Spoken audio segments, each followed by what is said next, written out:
sa kohë para akşamit të pranohet ikindia, pra falja e ikindis.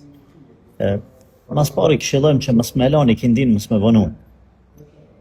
Sepse nuk është arsyeshme pejgamberi sallallahu alaihi wasallam ka thonë kush e lën kujt i ikindia, që ato punte që asaj dite i kanë shku të gjitha poshtë. Por nëse i ka ndodh më u vonu me ndonjë arsye, ka ndodh pejgamberi sallallahu alaihi wasallam edhe sahabëve në betejë i është vonu ikindia.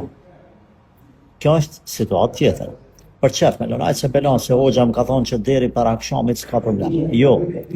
Nëse e lën për çaf, ke bo gjuna pse pe vonon për çaf, deri s'ka më. Nëse për zor të është imponu situata, hajr inshallah themi, edhe pejgamberi sallallahu alaihi wasallam i ka imponu situatën. Këto rrethana Rasulullah sallallahu alaihi wasallam ka thonë, nëse nxën, kush e nxën, një rekat të ikindis pa përëndu dielli, e ka zonë ikindin.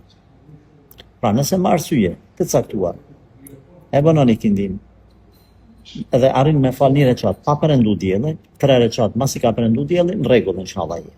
Po ki kujdes mos e lë për çaf.